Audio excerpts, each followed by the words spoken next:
Sosok Kapolres baru di Maluku Tengah AKBP Widi Irawan pernah bertugas di Samasuru. Tonggak kepemimpinan Kepala Kepolisian atau Resor Kapolres Maluku Tengah resmi beralih ke AKBP Widi Irawan. Ia resmi dirotasi dari jabatan Komandan Batalion C Resimen 2 Korps Brimob Polri menjadi Kapolres Maluku Tengah pada Sabtu 11 Juli 2026 lalu. Dirinya berada pada Satuan Brimob Polri di periode 2024-2026. AKBP Widi Irawan diketahui pernah bertugas di wilayah Samasuru, Kecamatan Teluk, Elpa Putih, dalam pasukan BKO Brimob saat mengamankan konflik sengketa lahan Kabupaten Seram bagian Barat atau SBB dan Kabupaten Maluku Tengah tahun 2009 lalu.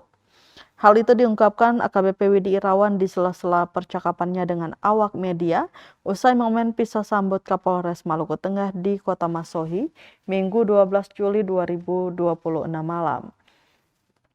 Dipercaya sebagai Kapolres Maluku Tengah, ia berkomitmen menjaga keamanan dan ketertiban di masyarakat yang telah terjaga dengan baik. Ia mengajak semua elemen agar bersatu membangun Maluku Tengah. Ia tak pernah menapik akan melanjutkan program-program Kapolres lama yang dinilai membawa dampak baik. Sebelumnya, Polda Maluku melakukan penyegaran besar-besaran terhadap jajaran pimpinan dengan melantik dan menyerah terimakan jabatan sejumlah pejabat strategis Sabtu 11 Juli 2026. Pergantian ini menyasar sejumlah posisi vital mulai dari Direktur, Kepala Biro, Komandan Satuan. Tribuners mulai dari Direktur, Kepala Biro, Komandan Satuan hingga 2 Kepala Kepolisian Resort.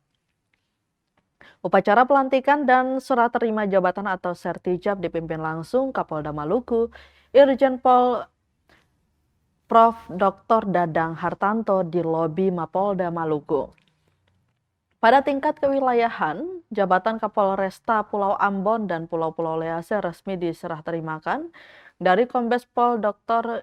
Yoga Putra Primasetya kepada Kombes Pol Andreas Susanto Nugroho. Sementara jabatan Kapolres Maluku Tengah kini diemban AKBP Widi Irawan menggantikan AKBP Hardi Meladi Kadir.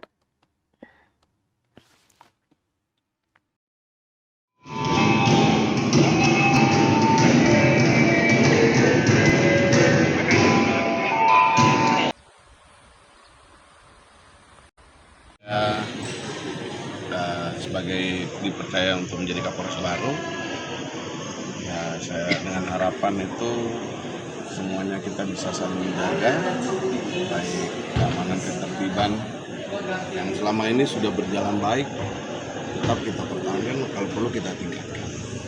Semua elemen harus bersatu untuk membangun Maluku Tengah ini. Ya, mungkin program-program dari Kapolres yang lama yang bagus akan terus kita laksanakan terus dan kita tingkatkan untuk menjadi lebih baik. Mungkin itu aja dulu sementara. Semoga nanti kedepannya mungkin ada pemberitaan yang lain akan kita sampaikan, akan kita panggil dan undang kawan-kawan media semua. Terima kasih. Bapak tadi Pak Kapolres sempat menyinggung soal euforia Piala Dunia di Maluku Tengah. Tadi Argentina versus Swiss juga menjadi perhatian Bapak Kapolres, Bapak Hardi. Bagaimana mungkin atensi dari Bapak sendiri? Nah, kalau dari saya sejauh ini kebetulan kami juga baru bergabung, jadi kami melihat antusias. Kebetulan tadi saya juga lihat, ya alhamdulillah, walau ada juga beberapa masyarakat yang melakukan konvoy, tapi masih dalam keadaan tertib, mau bekerja sama, sudah diatur untuk jalur-jalur yang teraman juga sudah kita bantu untuk melayani masyarakat yang euforia dengan Piala Dunia ini. Mungkin itu gitu ya. Ya, siap. Oke. Masih Polsek Pemekaran. Kapolseknya namanya Pak Franky.